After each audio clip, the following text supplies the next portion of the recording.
Yo, what is good, Jets Nation? Welcome back to Jets Media. This is Richie, and in this video, I want to give you guys my recap of the New York Jets free agency and go over all 9 players we have signed so far, and also go over the overall approach from Joe Douglas and how he handled free agency. There's a lot to get into. I'm going to get into the contract details to see if it's a good signing or a bad signing for each individual player, what the player is going to bring to the Jets, positives and negatives. And yeah, before I hop into the video, I just want to mention, if you guys are new to Jets Media, do not forget to hit that subscribe button. And if you guys want to check me out over on Instagram and Twitter, you guys know where to find me at NYJets_media. And if you guys enjoyed the video, please do not forget to thumbs it up. With that being said, let's jump right into it. So before I go over each individual player, I want to go over the overall approach from Joe Douglas because it's very interesting. It's something that Jets fans are not used to, and we have to realize that Joe Douglas has a long-term vision for this New York Jets team, and I'm going to break it down in this video. So Joe Douglas, right when he became the Jets general manager, he said over and over again that he wants to rebuild this team through the draft. And that's really what you want to do in order to build a sustainable winner. And he said, even in the press conference 2 weeks ago, right before free agency, he said, I'm going to use free agency as a way to get value, as a way to supplement the roster and add depth. He's not going to open up the bank and sign players to long-term deals and really big guaranteed money. He said that over and over again. Somebody even asked him saying, hey, Joe, you guys have the second most cap space in the NFL.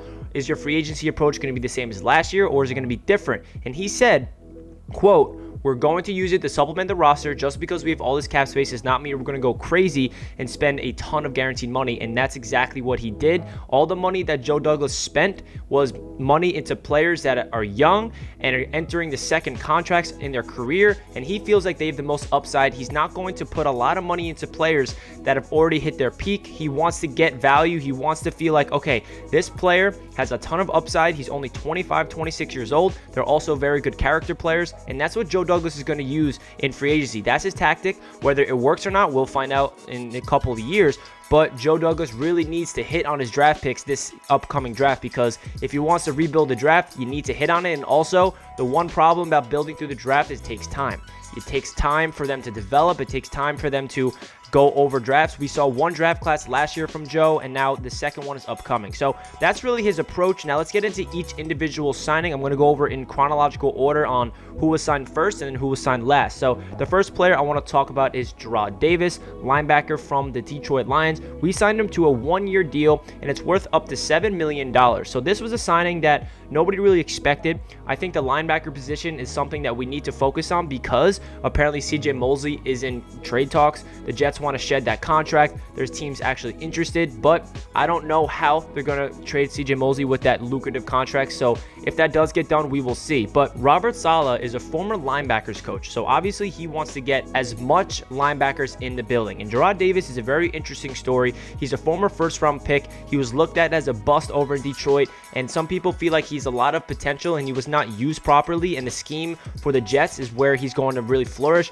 He's more of an athletic, speedy guy that is known to be better at blitzing the quarterback, and hopefully we can get a better Jarrad Davis on the Jets than what he was on the Detroit Lions, because he only played like 29% of the snaps. So this is one of those signings that Joe Douglas and Robert Saleh see some upside, and they are confident that in the coaching staff in place, we can get the utmost potential out of Jarrad Davis. If you look at his stats and you look at his highlights, he definitely shows some flashes, but he was not consistent, and that's the one issue with his time in Detroit. So like I said, the Jets coaching staff are looking at Jarrad Davis. They want to get depth, they want to get fast, and they want to have a lot of young players in that middle linebacker position. It's only a 1-year deal, so it's not like we're putting a lot of money into Jarrad Davis for the long term. So this is kind of like, can the coaching staff get the utmost potential out of Jarrad Davis? This is not my favorite signing of the free agency, but it's definitely something that we need, because we need as many bodies in the linebacker group as possible, because we know that this position group, out of all of them, has been hindered with injuries a ton. CJ Mosley has played a total of like 2 games in 2 years. Blake Cashman can never see the field,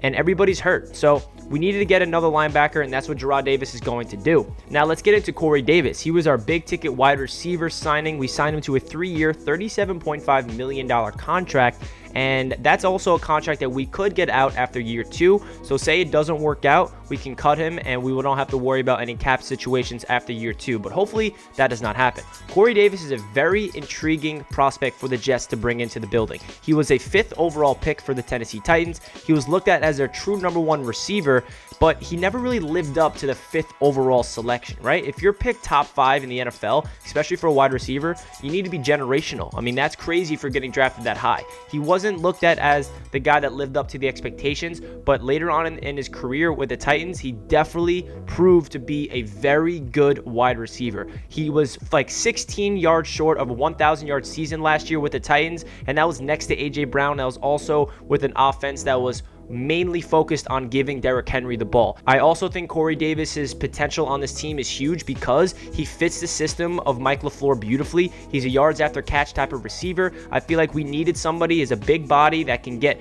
those crossing routes, get open for the quarterback. I feel like he's going to be very comfortable in the system. The system in place for LaFleur is very similar to Arthur Smith's over in Tennessee. So I feel like Corey Davis coming in here, I'm really happy because we needed to get a big ticket wide receiver, and we know that this wide receiving class in the free agency was deep, and we got Corey Davis. He's a guy that's getting his 2nd contract, and I feel like he's a lot to prove. It's somebody that I think has not hit his peak. I know I always say that, but that's what this front office for the Jets really want to see from the free agents. They're looking at players, they say, wow, he did a lot, but I feel like what he can become is even greater on our team with the system in place and the coaching staff and the players around him. So now we got Corey Davis on the outside next to Denzel Mims, Jamison Crowder in the slot. So those are our top 3 receivers right now on the depth chart. I'm very happy. I feel like Corey Davis could be potentially our wide receiver 1, but he has a lot to prove because if we're giving him this contract, 3 years, $37.5 million, expectations will be high for Corey Davis. He needs to be available every single game. He needs to stay on the field. He also needs to have big play potential, which I think he does. I just feel like Corey Davis has way more potential than we can even imagine on this New York Jets team, and I think this is a great signing from the New York Jets because we were terrible last year at that playmaker position. So now let's get into Carl Lawson. Carl Lawson was another big ticket signing for the New York Jets. Those 2 guys, Corey Davis and Carl Lawson, we spent the most money on. We signed Carl Lawson for a 3-year deal, $45 million with $30 million in guaranteed money. I think Carl Lawson was a huge signing for the New York Jets because we've lacked a true edge rusher for so long, and now Carl Lawson's coming to this Jets defensive line with Quinnen Williams, Jonathan Franklin Myers, Foley Fatukasi, and we know that we got Sheldon Rankins as well. I'll go over him later on in the video, but I feel like Carl Lawson coming to the Jets is a huge deal because this is somebody very similar to Corey Davis in his own position. He is young. He's coming off his rookie deal. He has a lot to prove. He has not hit his peak. He's only 25, 26 years old. The coaching staff in place with Robert Saleh and Ulbrich and all these guys are going to unlock Carl Lawson. At least that's what they hope. I feel like Carl Lawson's ability to get to the quarterback is elite. If you look at his numbers, he only had 5.5 sacks last year, but he was 2nd in the NFL in quarterback hits. He's known to be a guy that just gets to the quarterback. He's not somebody that's going to stop the run at an elite level, and that does not have to be his job because he just needs to focus on getting to the quarterback, get past the left tackle, the right tackle, whichever side he wants to line up against, and just get to the quarterback at a consistent basis because what Robert Saleh is trying to do with this defense, he's trying to build that defensive front to be absolute dogs that gets to the quarterback and stops the run and gives the defensive backs a lot of easy plays that they don't have to worry because there's so much pressure on the line of scrimmage. And we know that Joe Douglas wants to build this team through the line of scrimmage on the offensive end and the defensive end. The defensive line is way better than the offensive line, obviously, and Carl Lawson's a big reason for that. The Jets fans should have a lot of high expectations for Carl Lawson because he's a true guy that has explosive speed off the edge. He's powerful. He has every single tool you want in a true edge pressure against the quarterback. So let's see what he can do. I love this signing for the New York Jets. Let's get into our next signing in Justin Hardy, a special teams ace for the New Orleans Saints. We signed him to a 3-year deal worth up to $5.25 million. This is a guy that's going to come in and it's pure culture. That's another big thing that Joe Douglas values, that we always see. He wants high character guys that has a relentless work ethic, great locker room presence, and just a good leader. And Justin Hardy is everything that I just mentioned. If you look at Twitter and you see all the New Orleans Saints fans just saying how upset that Justin Hardy left, and he is beloved from the coaching staff, the personnel staff, the players, everybody on the New Orleans Saints, their organization were in love of Justin Hardy. And that's exactly what Joe Douglas needs to bring to this Jets organization to instill that leadership and that character that he's trying to build, which is going to take time. Justin Hardy is a gunner. He's a special teams ace. He's going to be a guy that's going to be probably the special teams captain, and Brant Boyer is going to love to have him. And special teams is a very important part of football. We always, look at the offense and defense, but special teams is the third phase of football that we need to be elite at. If we really want to be a good football team, we need to be dominant in all three phases of the ball: special teams, offense, and defense.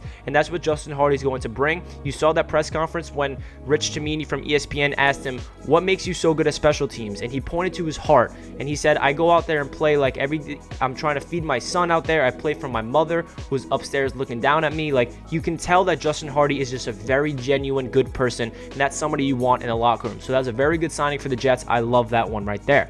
The next signing I want to talk about is Keelan Cole, wide receiver from the Jacksonville Jaguars. He signed him to a one-year deal worth up to $5.5 million. Keelan Cole is a very good player to bring into the Jets to add depth to that wide receiver position, because as we know, it was detrimental last year. We did not have a lot of receivers. We had Chris Hogan starting for us at one point because we had so many injuries. So we need as much depth at the playmaker position as possible, and that's what Keelan Cole is going to do. He's going to be our wide receiver 4 for the Jets, but he has potential to be our wide receiver 3 to 2, depending on injuries and how he plays. If you look at his numbers, he played pretty well for the Jacksonville Jaguars, who was the worst team in the NFL last year. He also could be our starting punt returner. He has blazing speed. He can go up there and make the contested catches. He's not somebody that's going to be our wide receiver 1 for the future, but we have to realize that you need to get these type of players in the building that has upside. And if you look at the LaFleur offense that's coming from the Kyle Shanahan offense, as we know, it's known to have a lot of receivers. Receiver 1 through 6, they all have a role in every single game. They rotate in and out. There's never one true one receiver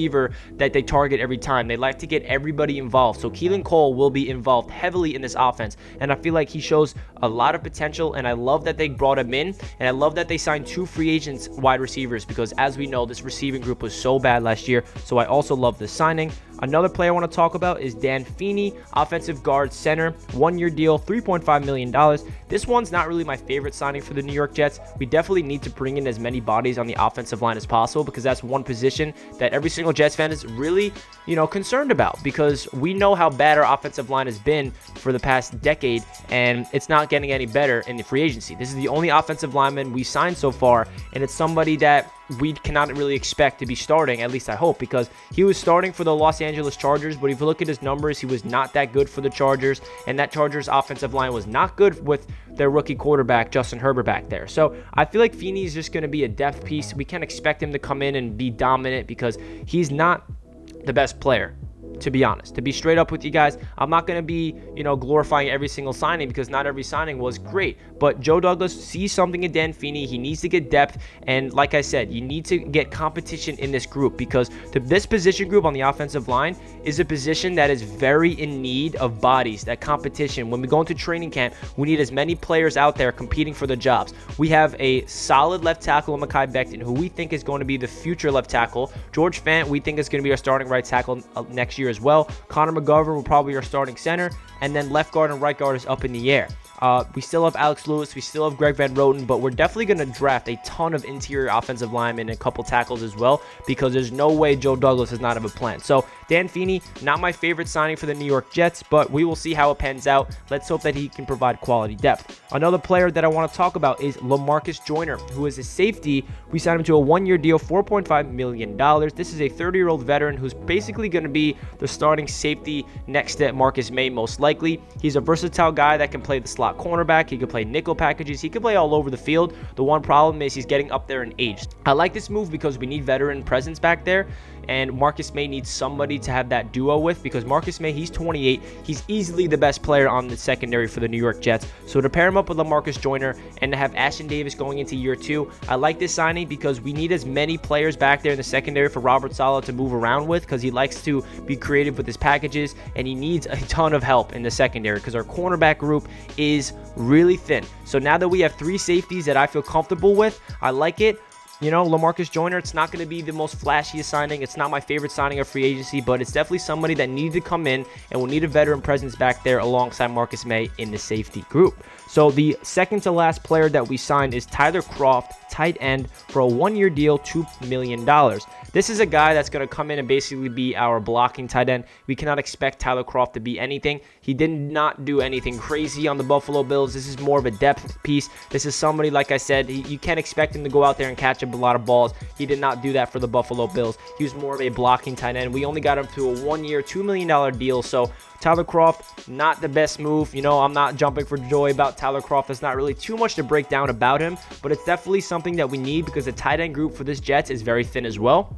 I don't know what the plan is because this is the only tight end we signed. We're hoping that Chris Herndon can have a breakout season because you never know what can happen. You know, we saw what happened in Miami when Adam Gase left. Mike Gesicki went off, Devontae Parker went off, and those 2 guys were busts under Adam Gase. So maybe Chris Herndon can break out under LaFleur, because we saw what Chris Herndon looked like pre-Adam Gase in his rookie season. He looked like a very good upcoming tight end. So we're hoping he can get back to that form, but it's definitely a big question mark. So to only get Tyler Croft in free agency at the tight end group is a little concerning. Hopefully they draft a tight end, but we will see. The last player that we signed so far in free agency is Sheldon Rankins, defensive tackle, for a 2-year deal worth up to $17 million.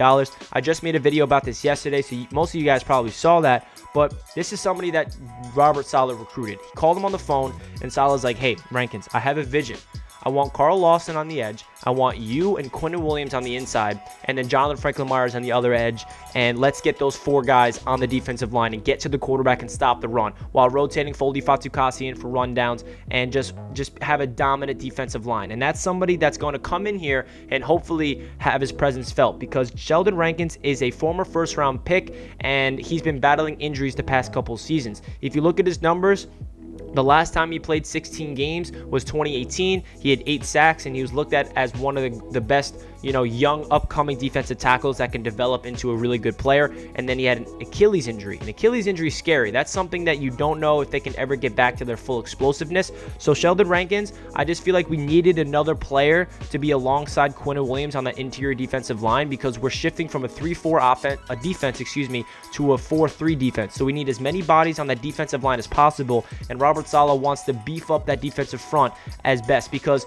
that's our best position group, the defensive line. Why not get better? We got Carl Lawson and Sheldon Rankins as our 2 big guys that we brought in free agency to make that defensive line even better, and I'm super excited about it. So that's my breakdown of all 9 players that the New York Jets have signed so far. This is a very long video, so if you guys stayed until the end, comment down below a Jet emoji so I know you were here. I appreciate all the love on Jets Media. If you guys have anything to add on my breakdown of all these Jets signing, please feel free to comment down below your thoughts. And also, if you guys are new to Jets Media, do not forget to subscribe, and also thumbs it up if you guys enjoyed.